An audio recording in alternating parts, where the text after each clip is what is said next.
Just now, a scout sent by the protagonist discovered the traces of the human army. He immediately led a group of 36 key members, along with the sorcerers controlled by the magic of Sebae's star, forming a mercenary group of 73 members.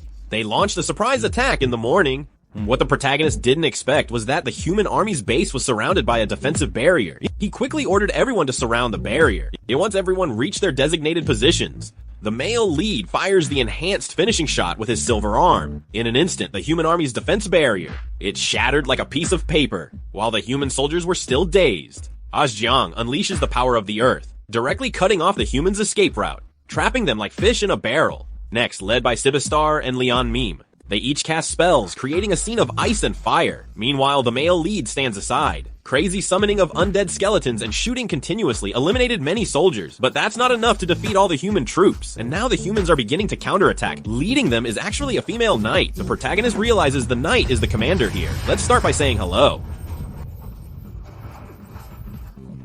Meanwhile, the female knight spots the protagonist. He's the one controlling the undead army. They immediately ordered a full-scale attack on the main character. Under the protection of the human mages, everyone charged towards the main character. But this action of theirs will plunge them into endless despair. Relying on the boost from magic, the female knight aimed a thrust at the main character's heart. She clearly underestimated his strength. As soon as she made contact, she was knocked away. Alright, you all seem quite useful. I'll capture you all. A mere big ghost is so audacious. Your life will end at my hands. This momentum is not bad. You're more capable than I expected. Seeing this female knight shamelessly declare, if the hero can defeat her, he can do as he pleases. The hero felt a hint of excitement upon hearing this. He immediately ordered the capture of the female knight. The others can kill or eat as they wish. Rather than a battle, it's more of a one-sided massacre. A single strike from Ogaji took out a whole group of humans. The charming eye technique used by Lenmei caught countless warriors. They crazily attacked their comrades. Lenmei was witnessing the power of the charming eye for the first time. Sibelstar was using the blood of fallen human soldiers to toy with the living soldiers.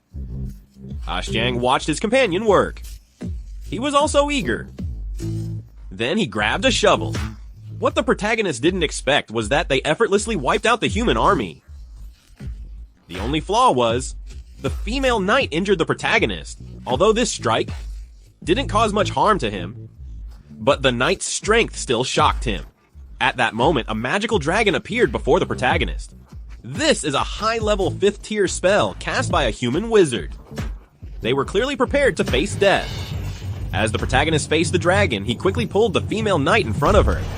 I don't plan to let you die here either. Now I see.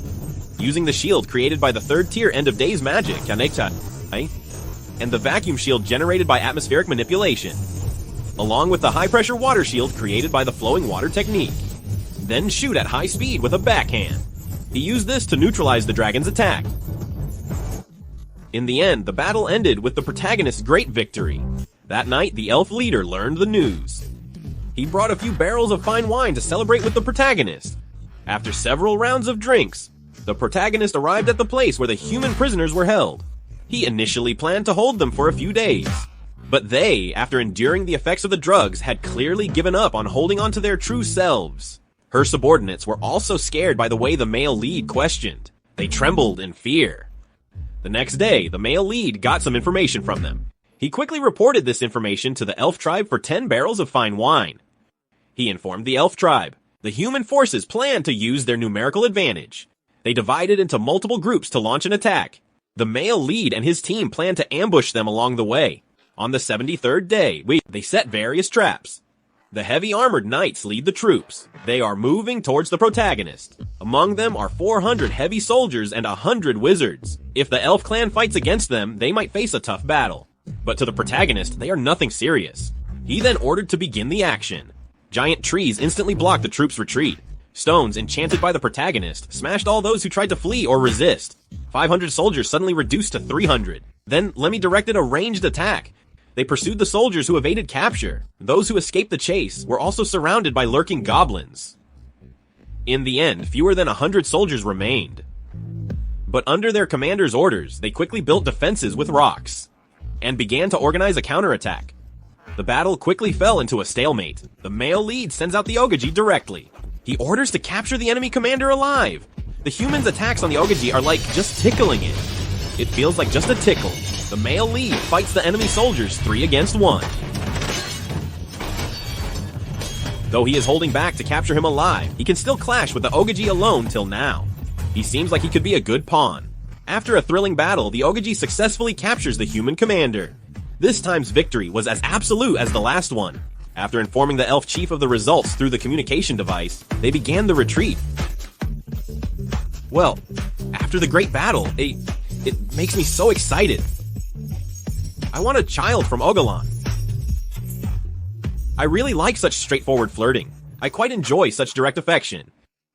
Then, through interrogating the male lead, they learned about humans. Why attack the elves? She is a princess from a human kingdom called Shadowrun Barut. She has a deadly illness. The princess is set to marry soon, the next emperor of the Gilika Empire. So the king ordered to spare no effort to find a cure. After searching the kingdom, they found the elven potion blessed by the deep green deity. While the interrogation was ending, Ashjang unexpectedly struck underground water. The crowd rushed over at the sound. The water flow grew stronger. After the protagonist's transformation, the underground water turned into a hot spring. Nothing is better than soaking in a hot spring with a harem. It's simply delightful. After being with Ashjang, Ogaji couldn't take it after a while. The next day, the protagonist brought the captured humans, became their training target. After defeating the skeleton, the red-haired commander actually asked to fight the protagonist. The protagonist didn't expect that. His companions were almost going crazy, yet he had the courage to face the protagonist. What is this? I mean, if I don't do this, you might get beaten to a pulp.